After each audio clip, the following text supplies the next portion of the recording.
রান্নাবান্নার কাজ শেষ করে চলে আসলাম এখানে মুরগির ফার্মটা পরিষ্কার করার জন্য। প্রায় ৩ মাসেরও বেশি সময় হয়ে গেছে এখন আমি এখানে আর মুরগি পালি না। তার অন্যতম কারণ হচ্ছে রাস্তাঘাট। আমাদের এলাকার রাস্তাঘাটগুলো তেমন একটা ভালো না। যার কারণে আমি এখন মুরগি পালা বন্ধ করে দিয়েছি।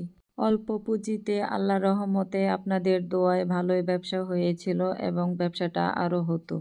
যদি এখন পর্যন্ত মুরগিগুলো ধরে রাখতে পারতাম বা পালতে পারতাম। আমাদের গ্রাম এমনই একটা গ্রাম যেখানে যানবাহন চলাচল করে খুবই কম। আর বাজারের কথা কি বলবো, বাজার সে তো অনেক দূরে। যেখানে আমরাই হাঁপিয়ে যাই সামান্য একটু বাজার করে নিয়ে এসে সেখানে অন্য মানুষ এসে কিভাবে মুরগি নেবে। মুরগিকে খাবার দেওয়া, মেডিসিন দেওয়া, পানি দেওয়া এইগুলো এখনো আমি অনেক মিস করি। তারপরও আশায় আছি রাস্তাঘাট ঠিক হলে আমি আবারও মুরগি উঠাবো। এই যে দেখছেন আমি ময়লা পরিষ্কার করছি, এগুলো ময়লা হলো ছাগলের। এখানে আমার 2 ভাই মিলে ছাগল কিনে এনেছিল পালার জন্য। ওরাও ছাগলগুলাকে বেশি দিন রাখেনি, বিক্রি করে দিয়েছে পালতে পারে না বলে। আপাতত এখানে কাজ আমার মোটামুটি শেষ। তো এখানে রাতের বেলা সবাই মিলে ক্ষীর খাওয়ার বায়না ধরেছিল। এখানে বসে বসে আমার ছোট বোনের হাজবেন্ড ক্ষীর রান্না করছে। শীতের রাতে এরকম গরম গরম ক্ষীর খেতে কার না ভালো লাগে বলেন?